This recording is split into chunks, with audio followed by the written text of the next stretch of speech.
Okay, now I've got my dough there in my little pan with my spatula. Spatulas are awesome. I love this small one for spreading it on the husk. The chorizo, I've opened up the packages. It comes in tubes, so I usually put it in a little pie plate, clip the end off, because all you're going to do is pinch like this much out into each tamale. And I'm going to tell you, this soy chorizo makes them taste just like the real thing. This is the best stuff. It's spiced just right. No one can tell that that's not actually chorizo in a traditional tamale. People are usually shocked. So if you stick with my recipe, you're going to have something very low fat, low calorie, and very healthy, and no one will know the difference. And of course, you can variate with your own recipe, but this chorizo, you don't have to do anything but open it up, clip it, put it in the middle, and because it's already cooked. And so it really makes this fast and easy. So I have my workspace. Here's my little pot with my corn husks in there. Sorry about my camera blurring. I've got a little problem with it. I'm going to have to replace it because they've already fixed it once. And I've already at this point started my steamer going so that as I roll a tamale, I can get it in there. I don't have it turned up really high yet. As soon as I have the whole platter full, then I will turn it up and set my little timer for an hour on it. And then I'll move those to a rack to cool and get the second batch going.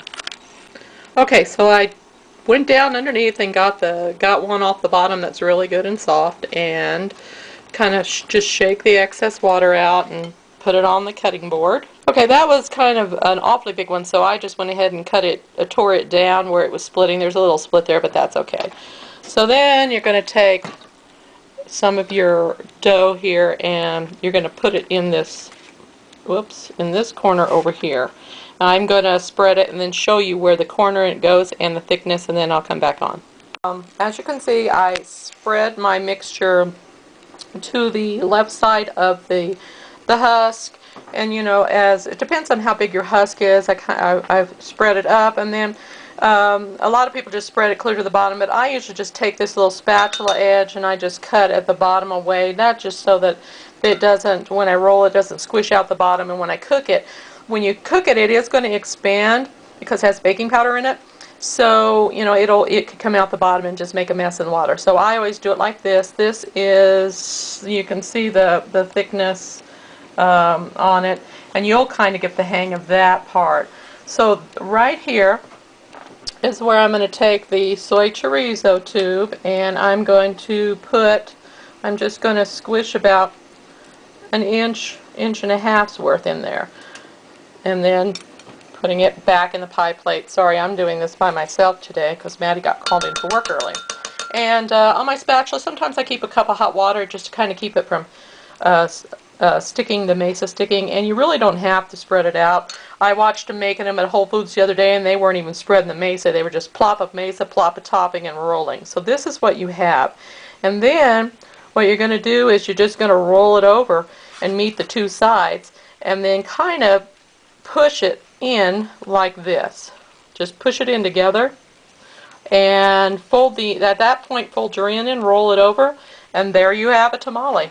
That's it. And you can see it's that far from the bottom. This isn't a real fat one. You can make them fatter by making the mesa thicker.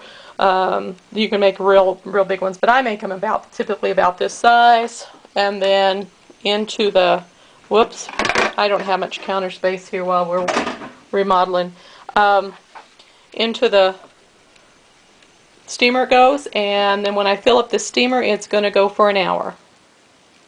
And then one more time, take the husk out, and this is a big husk, and then this is about how much the size, in comparison to my hand, you can see, of dough that I put on for big husk. I'm going to spread it out squared over into this corner. I'm going to keep it away from the edge, and that's just to create mess, and take it over, take it all the way over to this edge.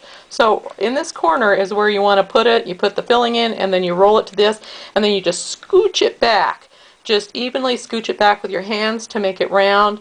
Once you've got it to that point, then you're going to flip in and you're going to roll it. But I'll spread this out, show you this, and then do it one more time for you. Okay, here is it spread out on the large one. Hopefully you can see that really well. I cut my edge and roll it over. It's all in this side. Then chorizo, about an inch, inch and a half, because it will soak into the mesa and spread out nicely. Just about that much is fine. I'm going to rinse off my spatula, and it doesn't hurt to keep dipping in the spatula so that you can work with the mesa, because it's just going to evaporate out. So there's my filling, and once again, working with this edge, I'm just going to roll them over, and then I'm going to back it up. The edge, this one's a little messy, but I'm going to back it up, just pressing down, pressing the mesa together. There was a crash in the living room, which I assume had to do with a little dog. And then fold it in, roll them over, and there you have it. There we go. You can see when I cut the bottom with my spatula just to square it off, I also realized it's been a little while since I've made tamales, and whoops, get back up here where my focus is happy on my camera.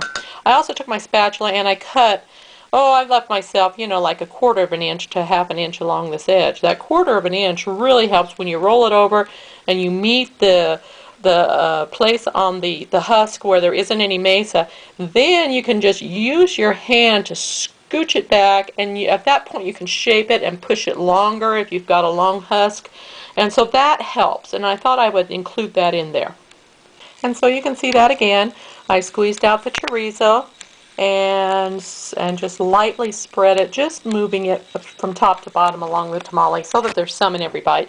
And the nice thing about this is that when you squeeze it down, then you can just take the kitchen scissors and clip it off, so you always have a short place to work with. But then, see, taking this edge here, that's a little easier, and meeting the edge there where the husk is now, and you can just kind of press them together, and that's where with two hands you can just push it back, and then just push it up, and then flipping in the end and rolling it over, and there you have it. Okay, my tamales are first batch of steaming. I have a batch sitting beside it on paper towels or ready to go in. I made them a little fatter because they're for dozens for a potluck tomorrow, so I used a little more mesa, so I came out to have like 26. I still have probably enough chorizo left for 1 or 2 more, which I'm probably going to add in with my sauce. I pulled my husks out of the water. I'm just going to let those dry, and I can put them back together and back in the package to use them for next time. Those were the ones that I didn't use.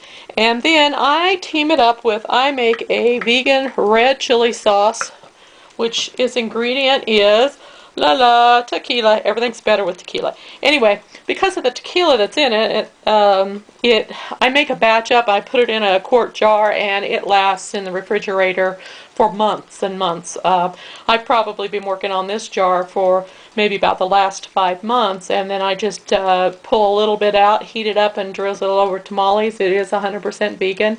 Doesn't have any dairy, doesn't have any animal fat in it, so it's just a red chili sauce that doesn't have any fat. So it's really good, healthy, a little spicy, has a little kick with the tequila. It's really good. And so I drizzle it over. Today what I'm going to do is pull a little out and put it in a container, and then take my leftover chorizo and mix in it so there's a little bit of a meat sauce, and send those along with the dozen tamales for the potluck. And so that almost concludes. Once the tamales are done, I'll show you what they look like, just like a good cooking show should do. Okay. Okay, here's the end of the cooking show, where you see it on the plate with a little bit of soy cheese melted over the top, a little bit of the enchilada sauce, some lettuce and fresh cilantro, and as you can see, cutting into it, it has quite a bit of a meat look to the center.